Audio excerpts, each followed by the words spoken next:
coronel John Marulanda, muy buenos días. Doctor Londoño, muy buenos días, saludos a usted, a su equipo, a la audiencia y gracias por la invitación. Bueno, nos quieren convencer ahora, señor coronel, de que Rusia resolvió mandar de paseo dos aviones de esos supersónicos, ultrasónicos, cargados o con capacidad de carga de misiles nucleares, solamente para darse un paseíto por el Caribe y regresar a su base.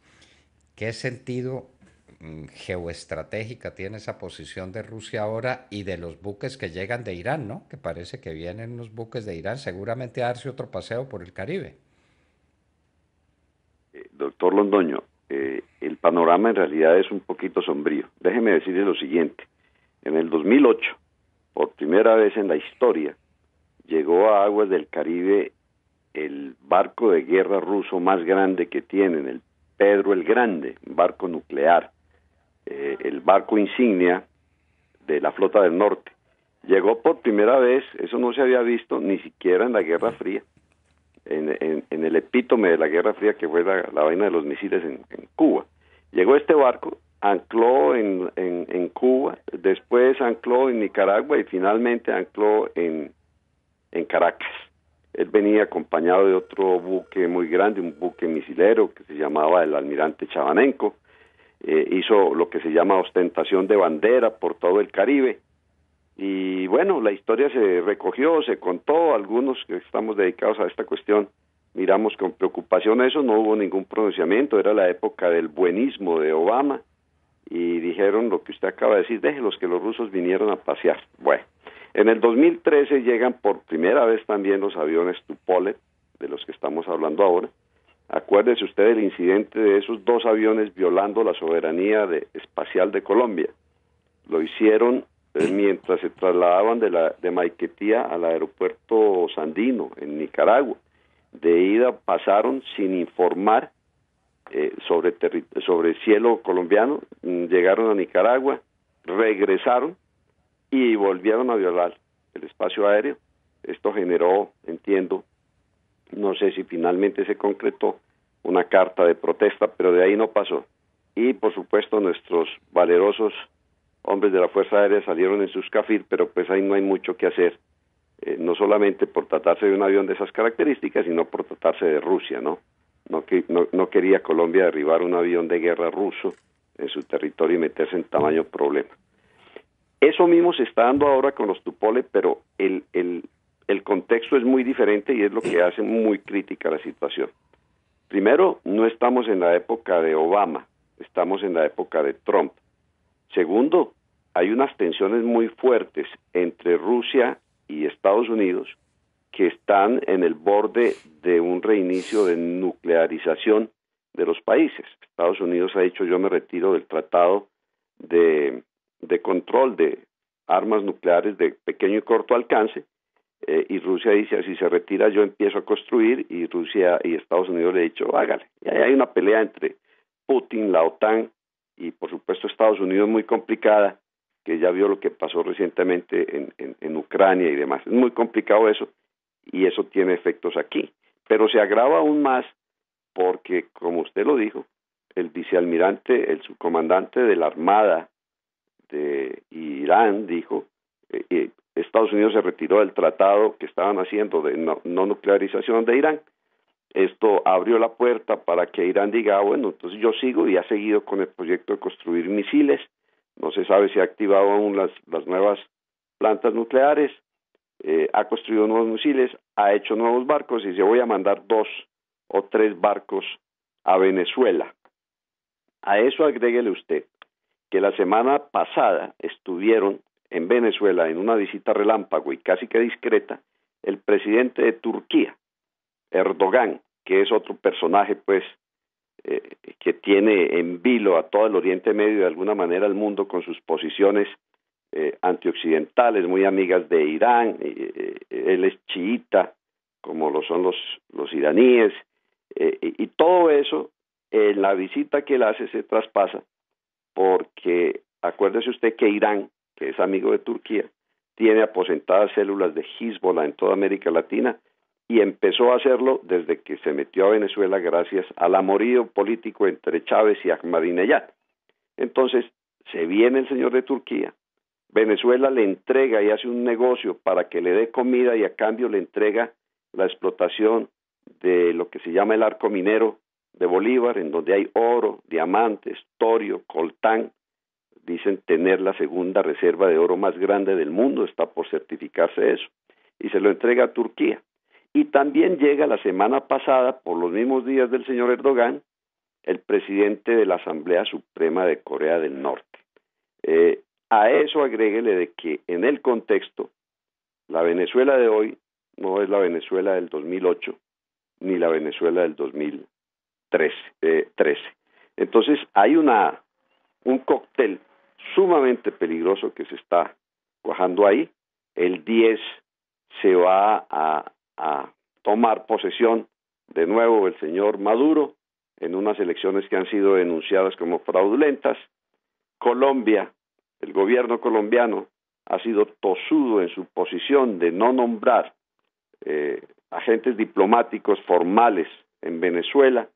Ha denunciado personalmente el presidente Duque repetidamente al señor Maduro. El Grupo de Lima también ha denunciado esas elecciones. Brasil ha dicho que, si es del caso, va a bajar del poder al señor Maduro. Entonces todo eso se mezcla y bueno, yo creo que ya se sienten los primeros vapores de un problema que, si no se corre rápidamente, puede explotarnos en las manos. Finalmente, déjeme agregarle esto. Se supo ya que el gobierno colombiano le envió a los Estados Unidos lo que se llama un letter of request, una carta de solicitud para que le diga si tiene 18 aviones F-16 de combate de segunda usados disponibles para su eventual adquisición. Entonces, estamos viendo un problema que está cuajándose ahí. El temor mío es que vaya a haber cualquier tipo de incidente fronterizo, que no se maneje con la prudencia que se ha manejado lo que ha sucedido anteriormente, se escale y tengamos un serio problema todos en la región, porque no solo sería Colombia. Todos en la región, un problema que puede estallar en cualquier momento. Esa presencia de Irán y esa presencia de organizaciones internacionales en Venezuela es un hecho real.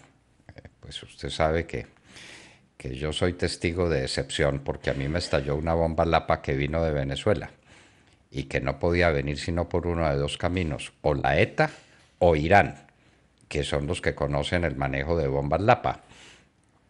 De ¿Cómo no? manera que, claro, de manera que eso ha sido así, y eso puede suponer una escalada terrorista en Colombia, manejando el camino y el conducto obvio que ellos tienen, que son los grupos guerrilleros que están de Colombia, que están allá en Venezuela y que son nuestras quintas columnas, las FARC y el ELN, ¿o no?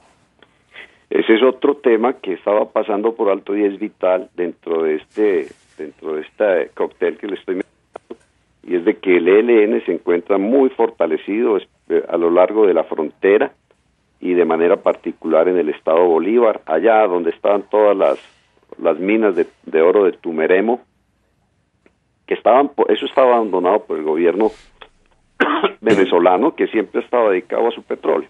Ahora que tienen una exigüidad petrolera notoria, han volteado los ojos hacia esta riqueza minera que es impresionante. Tiene que ver mucho con la presencia del escudo guyanés y sus proximidades con Colombia y demás. Y al voltear los ojos allá se dio cuenta de que todas esas minas estaban explotadas por garimpeiros brasileños, por los famosos pranes, que son los capos que manejan desde las cárceles y los jefes de todos esos grupos delincuenciales. Y para no meter a sus fuerzas armadas en mayores problemas, hubo un acuerdo con el ELN, y el ELN entró a sangre y fuego para establecer el orden en esa región allá en el estado Bolívar. Y el ELN ordenó toda esa explotación de oros y puso a todo mundo en su sitio y a tributar y a sacar beneficio de ahí, por supuesto para ellos también. y el ELN sigue ahí en control. Acuérdese que hace poco mataron 3 guardias nacionales porque un comandante de la Guardia Nacional decidió que eso no era lo correcto, que lo correcto era que el control lo debía tener la Guardia Nacional. No llegó al acuerdo con los planes que estaban ahí le mataron 3. Inclusive lo hirieron a él mismo. Todo eso está sucediendo al otro lado de Puerto Carreño, en Colombia, en donde las FARC son muy activas con la dirección de Gentil Duarte, y está sacando coltán, que se produce mucho ahí, es un elemento, el oro azul le dicen.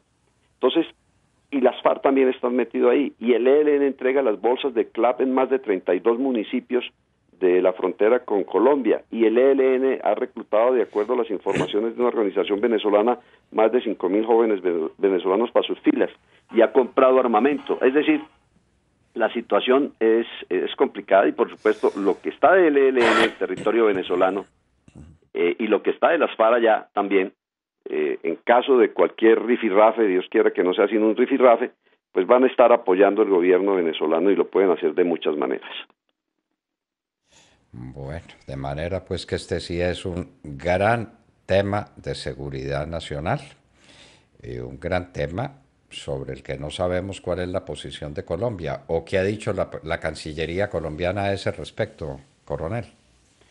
No, mire, yo sé de primera mano, a ver, lo que puedo decir es de que el gobierno ha mantenido su posición política de Estado de no nombrar delegación diplomática en Venezuela. Ha mantenido su posición de denunciar la dictadura de Venezuela y ha desarrollado una actividad diplomática muy activa, especialmente con el Grupo de Lima y en Europa, para señalar a Venezuela y su gobierno actual como una dictadura. Pero también ha sido muy, muy enfático en que por ningún motivo irá por las vías de las armas o por la guerra. Ellos han dicho que ellos no participan de eso. Pero resulta, doctor Londoño, y usted sabe mejor que yo, que muchas veces las situaciones de conflicto bélico no la declaran los países interesados, no la declaran los países llamados así enemigos, sino los países interesados. Y aquí hay intereses de Estados Unidos, de Rusia, de China. No hemos mencionado a China. Y China es otro que está callado ahí viendo cómo se desarrollan las cosas. Y acuérdese usted que China tiene empeñado a Venezuela. Es la propietaria de casi el 60% de los depósitos de petróleo, que al fin es el motivo de los intereses de las potencias, de manera particular de China, porque Venezuela tiene las mayores reservas petroleras del mundo. Es un país, de por sí es un país de valor geoestratégico. Rusia está ahí, China está ahí, Irán está ahí, Turquía se está metiendo ahí, Cuba, sobra decirlo, está ahí echándole, como decimos en Caldas, echándole china al fogón, viendo a ver cómo mueve todo eso. Y por supuesto, Venezuela cuenta con el apoyo irrestricto de otros 2 rivales de Colombia serios, que son Nicaragua, que quiere llegar hasta Cartagena, como lo denunció la vicepresidenta hace poco con sus demandas, y en pertenencia de tierra de mar, y Cuba, que se dio el lujo durante 8 años de conocer todos los secretos de Colombia y saber cómo se mueve el país después de esos nefastos diálogos de La Habana.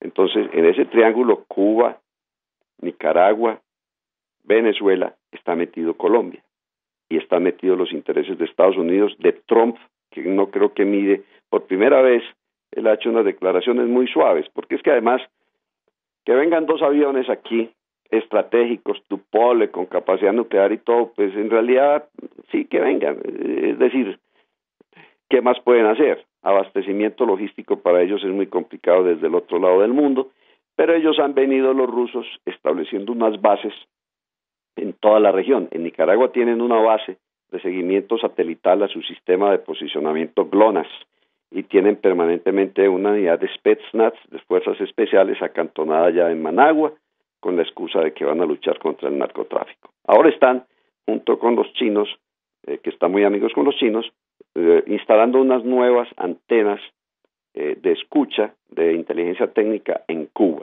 China tiene la antena más grande del mundo fuera de su territorio, instalado en Argentina, en Neuquén. Y Rusia, con Dilma Rousseff, logró colocar otras 2 estaciones de seguimiento satelital en Brasil. Y China está ahora negociando puertos marítimos por el Pacífico con Honduras, con El Salvador, con Panamá, por supuesto con Cuba. En Colombia ha hecho aproximaciones para mejorar las capacidades portuarias de Buenaventura. Entonces, en todo ese mapa, todo ese ajedrez geopolítico, realmente América Latina, por descuido de los Estados Unidos, está viendo las pisadas de potencias extraterritoriales que tienen intereses opuestos a los intereses norteamericanos.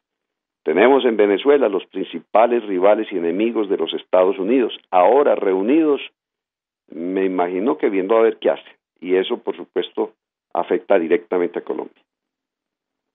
Estoy recordando yo la crisis de los misiles del presidente Kennedy y del presidente Khrushchev, y resulta que por estas vías diplomáticas y por estas vías sinuosas de la política consiguieron 100 veces lo que quería conseguir Khrushchev en Cuba, ¿no?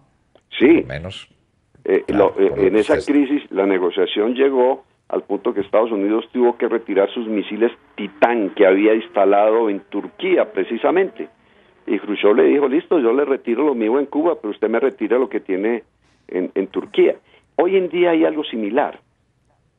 Rusia está muy Putin, hay que entender la geopolítica de Rusia. Rusia no tiene una frontera que le garantice su seguridad. De hecho, ha sido violada 2 veces por Napoleón, por Hitler. Y ahora la OTAN, por supuesto con el aliento de los Estados Unidos, ha venido haciendo ejercicios a lo largo de los países bálticos, ha instalado batallones de fuerzas especiales y misiles en Polonia, en la frontera con Rusia. Entonces, Rusia reacciona viniendo por aquí al Caribe, a su patio trasero, a pelarle el diente a los Estados Unidos. En ese aspecto sí se repite un poco la historia, pero la situación de hoy en día es un poco más complicada, porque ahí está metido China, que es la potencia emergente, como todo lo indica geoestratégicamente. Está metido Irán, que es un país tremendamente radical y que ya lleva por lo menos 20 años de estar posicionando células de Hezbollah en toda la región. Está metiéndose Turquía, que es clave en todo el fenómeno que está sucediendo en Siria, y Cuba, que es una comadrona de 7 leguas que está muy metida en Colombia también. De modo que el panorama es tan complejo hoy como en su momento fue el panorama de la crisis de los misiles. Pues señor Coronel John Marulanda, estas conversaciones con usted nos enriquecen y enriquecen a nuestros oyentes para que abramos los ojos y para que sepamos qué papel estamos jugando en un partido sobre el que no nos están informando, no nos están diciendo la verdad, no nos están contando cuál es el riesgo real que tenemos con Venezuela y el riesgo real que suponen las FARC y el ELN, haciéndole caritas y carantoñas a los bandidos militares cubanos y venezolanos que están allá al otro lado de la frontera, y que esas fuerzas, las del ELN y las de las FARC, servirían como cabeza de puente para cualquier desastre que pueda sobrevenirle a Colombia.